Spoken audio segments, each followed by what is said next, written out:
اعوذ باللہ من الشیطان الرجیم بسم اللہ الرحمن الرحیم الحمد للہ والصلاة والسلام علی رسول اللہ وعلی آلہ واصحابہ اجمعین اشہد ان لا الہ الا اللہ واشہد ان محمدا عبدہ ورسولہ رب اشرح لی صدری ویسر لی امری واحلل عقدۃ من لسانی یفقہوا قولی ربنا زدنا علما اللہم فقہنا فی الدین۔ آدم علیہ السلام کے قصے کو ہم آگے بڑھاتے ہوئے آج بات کریں گے حابیل اور قابیل کے بارے میں۔ اس سے پہلے میں آپ کو سورۃ نساء کی آیتیں سناتی ہوں۔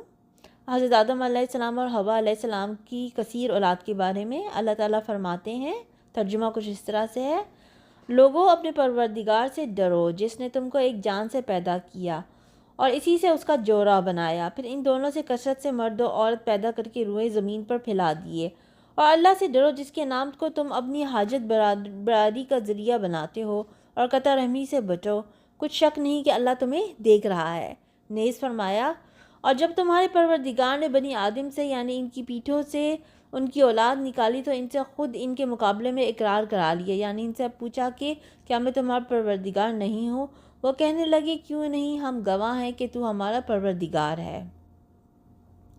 حضرت عمر بن خطاب رضی اللہ عنہ سے اس آیت کے بارے میں پوچھا گیا تو انہوں نے فرمایا، میری موجودگی میں رسول اللہ صلی اللہ علیہ وسلم سے اس کے متعلق سوال کیا گیا تھا تو آپ صلی اللہ علیہ وسلم نے فرمایا تھا، اللہ تعالیٰ نے آدم علیہ السلام کو پیدا فرمایا، پھر ان کی پشت پر اپنا دایاں ہاتھ پھیرا اور ان کی اولاد نکالی، اور فرمایا، میں نے انہیں جنت کے لیے پیدا کیا ہے اور یہ جنتیوں والے عمل کریں گے۔ پھر ان کی پشت پر دوبارہ ہاتھ پھیرا اور مزید اولاد ظاہر فرمائی اور ارشاد فرمایا، میں نے انہیں جہنم کے لیے پیدا کیا اور یہ جہنمیوں والے عمل کریں گے۔ ایک آدمی نے کہا، اللہ کے رسول صلی اللہ علیہ وسلم، تب عمل کس لیے ہے؟ اللہ کے رسول صلی اللہ علیہ وسلم نے فرمایا، جب اللہ تعالیٰ کسی بندے کو جنت کے لیے پیدا فرماتا ہے تو اسے جنتیوں والے عمل کی توفیق دیتا ہے اور وہ شخص ان کی وجہ سے جنت میں داخل ہو جاتا ہے، اور اللہ تعالیٰ جب کسی بندے کو جہنم کے لیے پیدا کرتا ہے تو اسے جہنمیوں والے اعمال میں مشغول کر دیتا ہے اور وہ شخص ان کی وجہ سے جہنم میں داخل ہو جاتا ہے۔ لیکن یہ بات یاد رکھیں کہ تقدیر بھی دعا سے بدل سکتی ہے، تو ہم دعا کرتے ہیں کہ اللہ ہمیں جنتیوں والے عمل کرنے کی توفیق عطا فرمائے، ہمیں بھی اور ہماری اولادوں کو بھی۔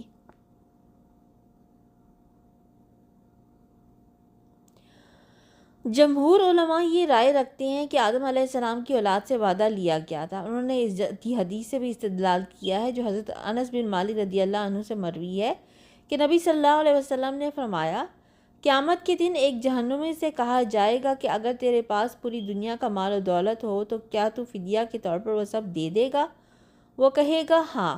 اللہ تعالیٰ فرمائے گا کہ میں نے تجھ سے اس سے آسان چیز کا مطالبہ کیا تھا، جب تو آدم علیہ السلام کی پشت میں تھا، اس وقت میں نے تجھ سے ایک وعدہ لیا تھا کہ تو میرے ساتھ شرک نہیں کرے گا، لیکن تو نے پھر بھی شرک کرنے پر ہی اصرار کیا۔ اچھا، جو آیتیں ہم نے پڑھی ہیں ان کے بارے میں، ان کی تفسیر کے بارے میں حضرت ابی بن کعب رضی اللہ عنہ نے فرمایا، اللہ تعالیٰ نے اس دن ان سب کو جمع کیا تو آدم علیہ السلام کی پشت سے قیامت تک پیدا ہونے والے تھے، ان کو پیدا کر کے ان کی صورتیں بنا کر انہیں بولنے کی طاقت دی۔ وہ بولنے لگے تو ان سے عہد و پیمان لیا اور انہیں خود ان پر گواہ ٹھہرایا۔ فرمایا، کیا میں تمہارا رب نہیں؟ انہوں نے کہا، ضرور ہیں۔ اللہ تعالیٰ نے فرمایا، میں تم پر ساتوں آسمانوں اور ساتوں زمینوں کو گواہ بناتا ہوں اور تم پر تمہارے باپ آدم کو گواہ بناتا ہوں۔ قیامت کے دن یہ نہ کہنا ہمیں اس کا علم نہ تھا، یاد رکھو میرے سوا کوئی معبود نہیں اور میرے سوا کوئی مالک نہیں، میرے ساتھ شرک نہ کرنا۔ میں تمہارے پاس رسول بھیجوں گا جو تمہیں میرا عہد و پیمان یاد دلا کر تمہیں اس کے خلاف ورزی کی سزا سے ڈرائیں گے، اور میں تم پر اپنی کتاب نازل کروں گا۔ انہوں نے کہا، ہم گواہی دیتے ہیں کہ تو ہمارا رب اور معبود ہے، تیرے سوا ہمارا کوئی رب یا معبود نہیں۔ چنانچہ اس دن انہوں نے تعمیل احکام کا اقرار کیا۔ اللہ نے ان کے باپ آدم علیہ السلام کو بلند کیا، اس نے ان سب کو دیکھا تو ان میں امیر، غریب، خوبصورت اور بدصورت افراد نظر آئے۔ انہوں نے عرض کی، یا رب، کاش تو ان سب کو برابر کر دیتا۔ اللہ تعالیٰ نے فرمایا، میں چاہتا ہوں کہ میرا شکر کیا جائے۔ آدم علیہ السلام کو ان میں پیغمبر بھی نظر آئے جو روشن چراغوں کی طرح منور تھے، ان سے رسالت و نبوت کا ایک خاص وعدہ بھی لیا گیا۔ اسی دوران میثاق کے بارے میں اللہ تعالیٰ نے فرمایا، ترجمہ، اور جب ہم نے پیغمبروں سے عہد لیا اور تم سے اور نوح اور ابراہیم اور موسیٰ اور مریم کے بیٹے عیسیٰ سے اور عہد بھی ان سے پکا لیا، یعنی آدم علیہ السلام کی اولاد کو نکال کے تو ان سب سے عہد لیا گیا تھا، یعنی تمام انسانوں سے یہ عہد لیا گیا تھا کہ وہ اللہ کو ہی معبود مانتے ہیں۔ اسی طرح اللہ تعالیٰ کا ارشاد ہے تم ایک طرف کی ہو کر دین اللہ کے راستے پر سیدھا منہ کیے چلے جاؤ، اللہ کی فطرت کو جس پر اس نے لوگوں کو پیدا کیا ہے، اللہ کی فطرت کو جس پر اس نے لوگوں کو پیدا کیا اختیار کیے رہو۔ اللہ کی بنائی ہوئی فطرت میں تغیر و تبدل نہیں ہو سکتا۔ ہر بچہ فطرت پہ پیدا ہوتا ہے، بعد میں اس کے ماں باپ اس کو دوسرے مذاہب میں جو ہے وہ مبتلا کر دیتے ہیں۔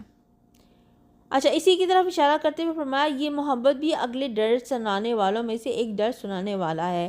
اور مزید فرمایا اور ہم نے ان میں سے اکثروں میں عہد کا نبھا نہیں دیکھا، اور ان میں اکثروں کو دیکھا تو فاسق ہی دیکھا۔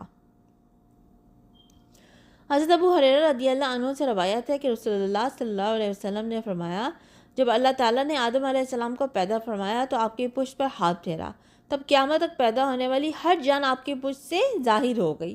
اللہ نے ہر ایک کی آنکھوں کے درمیان نور کی ایک چمک رکھ دی، پھر انہیں آدم علیہ السلام کو دکھایا۔ آدم علیہ السلام نے کہا یا رب یہ کون ہے؟ اللہ تعالیٰ نے فرمایا یہ تیری اولاد ہے۔ آپ کو ان میں ایک آدمی نظر آیا جس کی پیشانی کی چمک آپ کو بہت اچھی لگی۔ فرمایا یا رب یہ کون ہے؟ اللہ تعالیٰ نے فرمایا یہ تیری اولاد میں آخری زمانے کے قوموں میں سے ایک آدمی جس کا نام داؤد علیہ السلام ہوگا۔ فرمایا یا رب تو نے اس کی عمر کتنی مقرر کی؟ اللہ تعالیٰ نے فرمایا 60 سال۔ آدم علیہ السلام نے فرمایا یا رب اسے میری عمر میں سے 40 سال عطا فرما دے۔ جب آدم علیہ السلام کی عمر مکمل ہوئی تو موت کا فرشتہ آ گیا۔ انہوں نے فرمایا کیا میری عمر میں سے 40 سال باقی نہیں؟ اس نے کہا کیا وہ آپ نے اپنے بیٹے داؤد علیہ السلام کو نہیں دے دیے تھے؟ آپ علیہ السلام نے انکار کیا تو آپ کی اولاد میں بھی انکار کی عادت رہی۔ آدم علیہ السلام بھول گئے، آپ کی اولاد بھی بھولنے والی ہوئی۔ آدم علیہ السلام سے غلطی ہوئی، آپ کی اولاد بھی غلطیاں کرنے والی ہوئی۔ حضرت عبداللہ بن عباس رضی اللہ عنہ سے روایت ہے کہ نبی صلی اللہ علیہ وسلم نے فرمایا اللہ تعالیٰ نے اولاد آدم سے نعمان یعنی عرفات کے مقام پر عہد لیا۔ اللہ تعالیٰ نے ان کی تمام اولاد کو جو اس نے پیدا کی ہے ان کی پشت سے نکالا، انہیں اپنے سامنے چونٹیوں کی طرح بکھیر دیا، پھر ان سے براہ راست کلام کرتے ہوئے فرمایا کیا میں تمہارا رب نہیں ہوں؟ اور انہوں نے کہا یقیناً ہے، ہم گواہی دیتے ہیں۔ اللہ تعالیٰ نے فرمایا مادہ تم قیامت کے دن کہو ہمیں تو اس کا علم ہی نہ تھا، یا کہو ہمارے باپ دادا نے شرک کیا تھا اور ہم تو انہی کی اولاد تھے اس لیے ان کی راہ پر چلے، کیا تو ہمیں جھوٹے لوگوں کے اعمال کی وجہ سے تباہ کر دے گا؟ تو چنانچہ ہمیں یہ بات پتہ چل رہی ہے ان ساری حدیث اور آیات سے کہ اولاد آدم کو اکٹھا کر کے اللہ تعالیٰ نے ان سے عہد لیا تھا، جیسے کہ میں نے ابھی پہلے بھی بتایا۔ اچھا، اب یہ ہے کہ کیا آدم و حوا علیہ السلام کے ہاتھ جنت میں اولاد ہوئی تھی یا نہیں، اس میں اختلاف ہے۔ ایک قول یہ ہے کہ ان کی سب اولاد زمین میں ہی ہوئی تھی، دوسرے قول کے مطابق ان کے کچھ بچے جنت میں بھی پیدا ہوئے تھے جن میں قابیل اور ان کی بہن بھی شامل تھی۔ تاریخ طبری میں ہے کہ ان کے ہاں ہر بار ایک لڑکا اور ایک لڑکی پیدا ہوتے تھے، اور انہیں یہ حکم ہوتا تھا کہ ہر لڑکے کی شادی دوسرے لڑکے کے ساتھ پیدا ہونے والی لڑکی کے ساتھ کریں، اور دوسرے کی شادی پہلے کے ساتھ پیدا ہونے والی لڑکی کے ساتھ کریں، یعنی اس لڑکی سے شادی کرنا جائز نہ تھا جو لڑکے کے ساتھ پیدا ہوئی ہو۔ اب غور کرتے ہیں قابیل اور حابیل کے واقعے پہ جس کے بارے میں اللہ تعالیٰ نے قرآن میں ارشاد فرمایا، ترجمہ: اور اے محمد صلی اللہ علیہ وسلم ان کو آدم کے 2 بیٹوں حابیل اور قابیل کے حالات ٹھیک ٹھیک پڑھ کر سنا دو کہ جب ان دونوں نے اللہ کی جناب میں کچھ نیازیں چڑھائیں تو ایک کی نیاز تو قبول ہو گئی اور دوسری کی قبول نہ ہوئی، تب قابیل حابیل سے کہنے لگا کہ میں تجھے قتل کر دوں گا۔ اس نے کہا کہ اللہ پرہیزگاروں ہی کی نیاز قبول فرمایا کرتا ہے، اور اگر تو مجھے قتل کرنے کے لیے مجھ پر ہاتھ چلائے گا تو میں تجھ کو قتل کرنے کے لیے تجھ پر ہاتھ نہیں چلاؤں گا، مجھے تو اللہ رب العالمین سے ڈر لگتا ہے۔ میں چاہتا ہوں کہ تو میرے گناہ میں بھی ماخوذ ہو اور اپنے گناہ میں بھی، پھر اہل دوزخ میں ہو، اور ظالموں کی یہی سزا ہے۔ مگر اس کے نفس نے اس کو بھائی کے قتل ہی کی ترغیب دی تو اس نے اسے قتل کر دیا اور خسارہ اٹھانے والوں میں ہو گیا۔ اب اللہ نے ایک کوا بھیجا جو زمین کو خریدنے لگا تاکہ اسے دکھائے کہ اپنے بھائی کی لاش کو کیسے چھپائے۔ کہنے لگا ہائے افسوس، مجھ سے اتنا بھی نہ ہو سکا کہ اس کوے کے برابر ہوتا کہ اپنے بھائی کی لاش چھپا دیتا۔ پھر وہ پشیمان ہوا۔ متعدد صحابہ کرام رضی اللہ عنہم سے روایت ہے کہ آدم علیہ السلام ہر لڑکے کی شادی کسی دوسرے لڑکے کے ساتھ پیدا ہونے والی لڑکی سے کرتے تھے۔ حابیل نے قابیل کی بہن سے نکاح کا ارادہ کیا، اور قابیل کی بہن زیادہ خوش شکل تھی، چنانچہ قابیل نے چاہا کہ اس کی شادی حابیل کی بجائے خود اس سے ہو جائے۔ آدم علیہ السلام نے اسے حکم دیا کہ حابیل کو اس سے نکاح کرنے دے۔ اس نے انکار کر دیا تو آدم علیہ السلام نے دونوں کو قربانی کرنے کا حکم دیا۔ حابیل بھیڑ بکریاں پالتا تھا، اس نے ایک موٹا تازہ جانور قربان کیا۔ قابیل نے اپنی کھیتی میں سے نکمی فصل کا ایک گٹھا قربانی کے طور پر پیش کیا۔ آسمان سے آگ اتری، اس نے حابیل کی قربانی کو کھا لیا لیکن قابیل کی قربانی کو چھوڑ دیا۔ اسے غصہ آ گیا، اس نے کہا میں ضرور تجھے قتل کر دوں گا تاکہ تو میری بہن سے شادی نہ کر سکے۔ حابیل نے کہا اللہ تعالیٰ پرہیزگاروں سے قربانی قبول فرماتا ہے۔ ابو جعفر رحمہ اللہ نے فرمایا کہ جب وہ دونوں قربانی دے رہے تھے تو آدم علیہ السلام بھی موجود تھے۔ انہوں نے دیکھا کہ حابیل کی قربانی قبول ہو گئی ہے، قابیل کی نہیں ہوئی۔ تب قابیل نے آدم علیہ السلام سے کہا اس کی قربانی اس لیے قبول ہوئی ہے کہ آپ نے اس کے حق میں دعا کی تھی اور آپ نے میرے حق میں دعا نہیں کی۔ اس کے بعد اس نے تنہائی میں حابیل کو دھمکی دی۔ ایک راز حابیل کو جانور چراتے ہوئے واپس آنے میں دیر ہو گئی۔ آدم علیہ السلام نے اس کے بھائی قابیل کو بھیجا کہ معلوم کرے اسے کیوں دیر ہوئی ہے۔ وہ گیا تو اسے حابیل مل گیا۔ اس نے کہا تیری قربانی قبول ہو گئی ہے، میری نہیں ہوئی۔ اس نے کہا اللہ تعالیٰ اہل تقویٰ سے قربانی قبول فرماتا ہے۔ اس پر قابیل کو غصہ آ گیا۔ اس کے پاس لوہے کی کوئی چیز تھی، اس نے وہ مار کر حابیل کو قتل کر دیا۔ بعض علماء نے فرمایا حابیل سو رہا تھا، قابیل نے ایک بڑا پتھر اس کے سر پر مار کر اس کا سر کچل دیا۔ بعض علماء فرماتے ہیں بلکہ اس نے زور سے اس کا گلا گھونٹا اور درندوں کی طرح اسے دانتوں سے کاٹا جس سے وہ فوت ہو گیا۔ اللہ تعالیٰ نے فرمایا کہ جب قابیل نے حابیل کو قتل کی دھمکی دی تو حابیل نے کہا اگر تو قتل کرنے کے لیے مجھ پر ہاتھ چلائے گا تو میں تجھ کو قتل کرنے کے لیے تجھ پر ہاتھ نہیں چلاؤں گا۔ مجھے تو اللہ رب العالمین سے ڈر لگتا ہے۔ اس سے اس کے اچھے اخلاق، خدا خوفی اور خشیت الہی کا اظہار ہوتا ہے، اور اس سے اس کا تقویٰ بھی ظاہر ہوتا ہے کہ بھائی نے جو زیادتی کرنے کا ارادہ کیا تھا اس نے بدلے میں وہ ایسی برائی کرنے سے پرہیز کیا۔ اس لیے رسول اللہ صلی اللہ علیہ وسلم نے فرمایا جب دو مسلمان تلواریں لے کر لڑنے کے لیے ایک دوسرے کے سامنے آتے ہیں پھر جنگ کرتے ہیں تو قاتل اور مقتول دونوں جہنمی ہوتے ہیں۔ صحابہ رضی اللہ عنہم نے عرض کی اللہ کے رسول صلی اللہ علیہ وسلم یہ تو قاتل ہے اس لیے سزا کا مستحق ہے، مقتول کا کیا معاملہ ہے کہ اس مظلوم کو بھی سزا ملی؟ آپ صلی اللہ علیہ وسلم نے فرمایا اس کی بھی شدید خواہش تھی کہ اپنے ساتھی کو قتل کر دے۔ تو قاتل اور مقتول دونوں کا ایک ہی انجام ہے کہ دونوں جہنمی ہیں۔ حابیل نے مزید کہا میں چاہتا ہوں کہ تم میرے گناہ میں بھی ماخوذ اور اپنے گناہ میں بھی، پھر اہل دوزخ میں ہو اور ظالموں کی یہی سزا ہے۔ یعنی میں تجھ سے لڑائی نہیں کرنا چاہتا، حالانکہ میں تجھ سے زیادہ قوی اور مضبوط ہوں، باوجود یہ کہ تو نے ایک غلط کام کا پختہ ارادہ کر لیا ہے۔ میں چاہتا ہوں کہ تو نے پہلے جو گناہ کیے ہیں ان کے ساتھ میرے قتل کا گناہ بھی تیرے سر ہو۔ حضرت مجاہد، سدی، ابن جریر اور دیگر علماء علیہ السلام نے اس کی یہی تشریح کی ہے۔ حضرت عبداللہ بن عمر رضی اللہ عنہ سے روایت ہے، انہوں نے فرمایا قسم ہے اللہ کی ان دونوں میں سے مقتول زیادہ طاقتور تھا، لیکن اس نے دوسرے کی طرف ہاتھ نہیں بڑھایا تاکہ گناہ کا مرتکب نہ ہو جائے۔ اس کا یہ مطلب نہیں ہے کہ قتل کرنے سے مقتول کے سارے گناہ قاتل کے نامہ اعمال میں منتقل ہو جائیں گے، جیسا کہ بعض لوگوں نے غلط فہمی سے یہ سمجھا ہے۔ لیکن قیامت کے دن بعض افراد کے ساتھ یہ صورتحال پیش آ سکتی ہے کہ قاتل کی ساری نیکیاں دے کر مقتول کا پورا حق ادا نہ ہو، اس لیے مقتول کے اتنے گناہ قاتل کی طرف منتقل ہو جائے جن سے حساب برابر ہو جائے، جیسے کہ دوسرے مظالم کے بارے میں بھی صحیح حدیث میں مذکور ہے، اور قتل بہت بڑے مظالم میں شامل ہے۔ حضرت عثمان رضی اللہ عنہ کے خلاف بغاوت کی گئی تو اس فتنے کے ایام میں حضرت سعد بن ابی وقاص رضی اللہ عنہ نے فرمایا میں گواہی دیتا ہوں کہ رسول اللہ صلی اللہ علیہ وسلم نے فرمایا ہے ایک فتنہ برپا ہوگا، اس کے دوران میں بیٹھنے والا کھڑے ہونے والے سے بہتر ہوگا اور کھڑے ہونے والا چلنے والے سے بہتر ہوگا اور چلنے والا دوڑنے والے سے بہتر ہوگا۔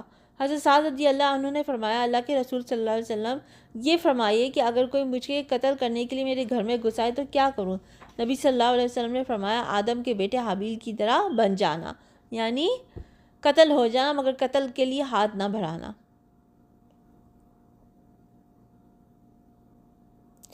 یہی حدیث حضرت حذیفہ بن یمان رضی اللہ عنہ سے بھی مروی ہے، اس میں یہ الفاظ ہیں آدم علیہ السلام کے بہتر بیٹے کی طرح بن جانا۔ حضرت عبداللہ بن مسعود رضی اللہ عنہ سے مروی ہے کہ رسول اللہ صلی اللہ علیہ وسلم نے فرمایا جو انسان بھی ظلماً قتل ہوتا ہے اس کے قتل کی گناہ کا ایک حصہ آدم علیہ السلام کے پہلے بیٹے کو بھی ملتا ہے، کیونکہ وہ پہلا شخص ہے جس نے قتل کا طریقہ شروع کیا۔ اب قابیل کو سزا کیا ملی تھی؟ حضرت مجاہد رحمہ اللہ فرماتے ہیں جس دن قابیل نے اپنے بھائی کو قتل کیا اسی دن اسے سزا مل گئی، چنانچہ اس کی پنڈلی اس کی ران سے چپک گئی۔ اس کو یہ سزا بھی دی گئی کہ سورج جس طرف ہوتا قابیل کا چہرہ اس طرف رہتا۔ اس طرح اسے دوسروں کے لیے عبرت بنا دیا گیا اور اسے جلدی سزا مل گئی، کیونکہ اس نے گناہ کا ارتکاب کیا تھا، سرکشی کی تھی اور اپنے سگے بھائی سے حسد کیا تھا۔ ایک حدیث میں آیا ہے کہ رسول اللہ صلی اللہ علیہ وسلم نے فرمایا ظلم اور قطع رحمی سے بڑھ کر کوئی گناہ اس لائق نہیں کہ اللہ تعالیٰ اس کی سزا دنیا میں بھی دے اور آخرت کا عذاب بھی اس کے مرتکب کے لیے محفوظ رکھے۔ چنانچہ اس کو ساتھ ہی دنیا میں بھی سزا مل گئی اور آخرت میں بھی سزا کا حقدار ہوا۔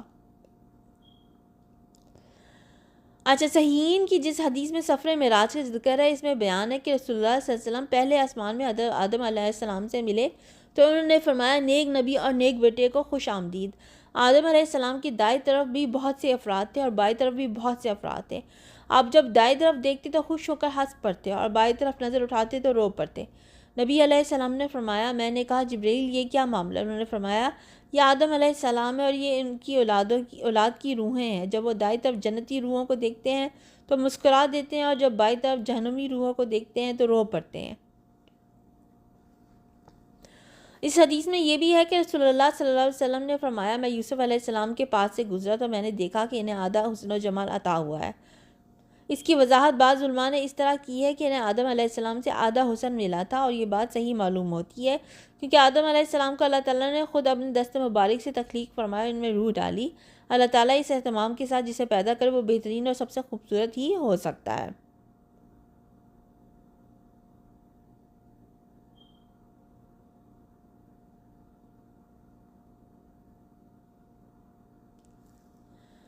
البدایہ و نہایہ میں امام ابن کثیر ایک روایت بیان کرتے ہیں کہ اللہ تعالیٰ نے جب جنت پیدا فرمائی تو فرشتوں سے کہا ہمارے مالک یہ ہمارے لیے خاص کر دے کیونکہ تو نے بنی آدم کے لیے دنیا پیدا کی ہے، وہ اس میں کھاتے پیتے ہیں۔ اللہ تعالیٰ نے فرمایا میری عزت و جلال کی قسم یہ نہیں ہو سکتا کہ جسے میں نے اپنے ہاتھ سے پیدا کیا اس کی نیک اولاد کو ان فرشتوں کے برابر کر دوں جنہیں میں نے کن کہا اور وہ وجود میں آ گئے۔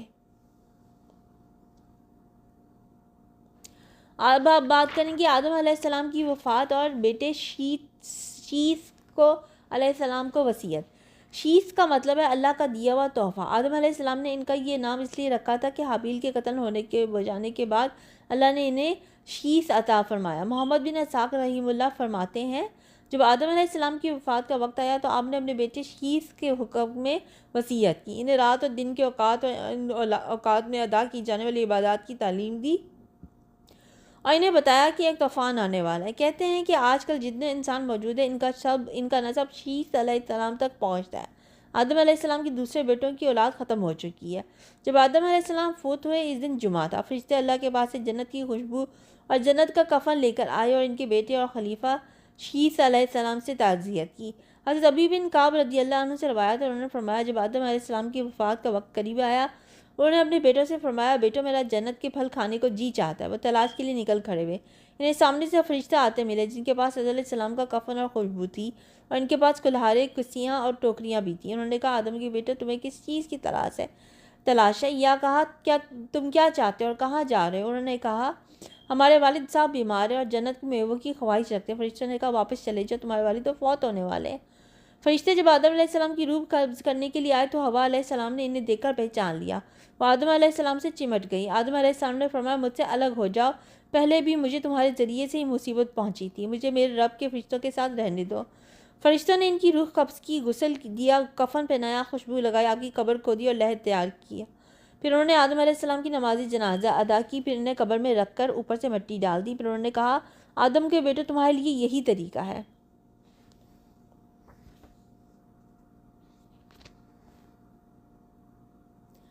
حضرت آدم علیہ السلام کی وفات کے بعد ان کے بیٹے شیث علیہ السلام نے ان کے کام، رشد و ہدایت اور تبلیغ کی ذمہ داری اٹھائی۔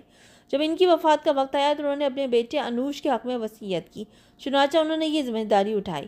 ان کے بعد ان کے بیٹے کینن، پھر ان کے بیٹے مہلائیل نے یہ منصب سنبھالا۔ ان کے بارے میں اہل فارس کا کہنا ہے کہ 7 اقلیم کے بادشاہ تھے۔ سب سے پہلے انہوں نے درخت کاٹے، شہر بسائے اور بڑے بڑے قلعے تعمیر کیے۔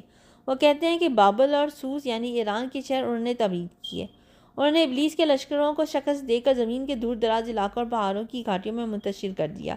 انہوں نے بہت سے سرکش جن اور بھوت قتل کیے۔ ان کا ایک بہت بڑا تاج تھا۔ وہ لوگوں سے فرماتے تھے ان کی حکومت 40 سال قائم رہی۔ وہ لوگوں سے خطاب فرماتے تھے ان کی حکومت 40 سال قائم رہی۔ ان کی وفات پر ان کے بیٹے یرد نے ان کا منصب سنبھالا۔ انہوں نے اپنی وفات کے بعد اپنے بیٹے ہنوخ کے حق میں وصیت کی۔ مشہور قول کے مطابق انہی کو ادریس علیہ السلام کہا جاتا ہے۔ تو یہ تھا آدم علیہ السلام کا قصہ جو کہ آج مکمل ہوا، اور ہم اولاد آدم میں سے ہی ظاہر ہے کہ آگے نسلیں چل رہی ہیں۔ سبحانک اللہم و بحمدک اشہد ان لا الہ الا انت استغفرک و اتوب الیک۔